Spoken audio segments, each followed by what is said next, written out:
प्राचीन ज्ञान में छिपी हुई शक्ति का रहस्य आखिर है क्या?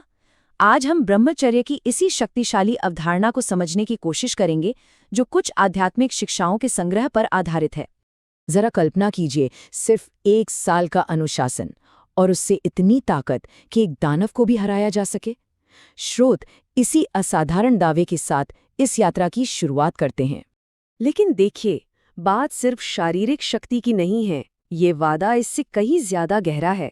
एक ऐसा वादा जो हमारे मन और आत्मा को पूरी तरह से बदलने की क्षमता रखता है। और इसके जो फायदे बताए गए हैं वो वाकई हैरान करने वाले हैं।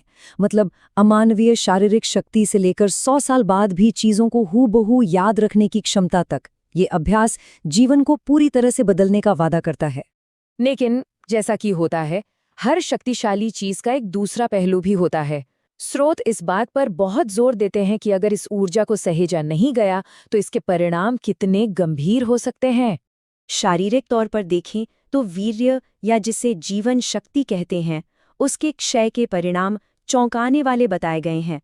कमजोर हड्डियों और बालों के झड़ने से लेकर पुरानी थकान तक, ये लिस्ट काफी लंबी और चिंताजनक है।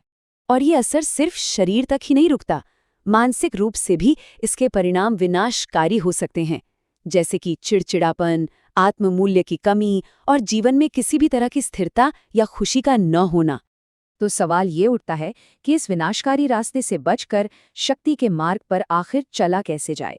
चलिए देखते हैं कि स्रोत हमें क्या मार्गदर्शन देते हैं।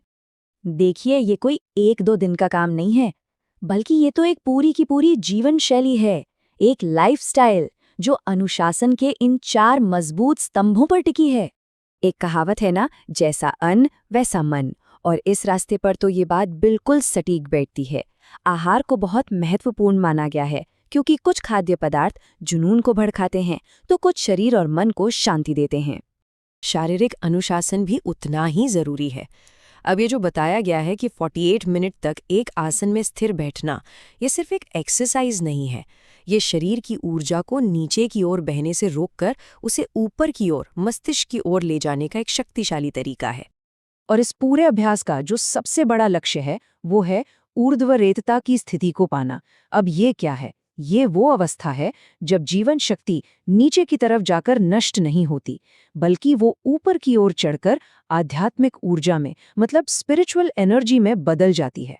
लेकिन एक बात तो माननी पड़ेगी, आज की इस भागदौड़ और डिस्ट्रैक्शन से भरी दुनिया में इस तरह का डिसिप्लिन फॉलो करना कोई आसान काम नहीं है, और ये शिक्षाएं इस चुनौती को स्वीकार करती हैं।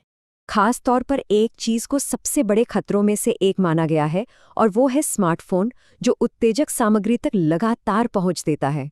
लेकिन समस्या सिर्फ टेक्नोलॉजी की नहीं है। स्रोत ये भी बताते हैं कि हमारी जो मॉडर्न एजुकेशन सिस्टम है, आध्यात्मिक मूल्यों की कमी के कारण वो हमें वो मानसिक अनुशासन नहीं सिखाती जो मन को काबू में रखने के लिए जरूरी है, और अनुशासन के बिना पतन लगभग तय है। और यहीं से शुरू होता है आदत का एक खतरनाक चक्र, एक विशेष साइकिल। होता क्या है कि बार बार की असफलता से आदत और मजबूत हो जाती है, और फिर उस चक्र से बाहर निकलना लगभग नामुमकिन लगने लगता है, जब तक कि बहुत बड़े प्रयास और माहौल में बदलाव न किया जाए। तो इतनी सारी चुनौतियों के बावजूद आखिर इसका अंतिम लक्ष्य है क्या? ये सारा संघर्ष किस लिए? चलिए देखते हैं कि ये रास्ता हमें कहाँ लेकर जाता है। जीवन के एक पूर्ण रूपांतरण की ओर। यहाँ ये समझना बहुत जरूरी है कि इसका मकसद सिर्फ खुद को रोकना या किसी चीज से दूर भागना नहीं है। ये कोई पाबंदियों वाली जिंदगी नहीं है, बल्कि ये तो ब्रह्म में, यानी परमात्मा में स्थित होकर असली आजादी पाने का रास्ता है। मतलब एक ऐसी जिंदगी जो जुनून के कंट्रोल से आजाद हो, जो दूसरों को खुशी देने की शक्ति रखती हो और समाज में एक पॉजिटिव चेंज का जरिया बने। संक्षेप में कहें तो एक उद्देश्यपूर्ण जीवन, ना कि एक कूड़ा जैसा अस्तित्व। तो आखिर में ये सवाल हमारे सामने खड़ा होता है, क्या ब्रह्मचर्य सिर्फ एक तरह का संयम है, या फिर ये जीवन को देखने और जीने का एक पूरा का पूरा दर्शन है? एक ऐसा सवाल जो इन शिक्षाओं के मुताबिक हमारे होने के मतलब से जुड़ा है।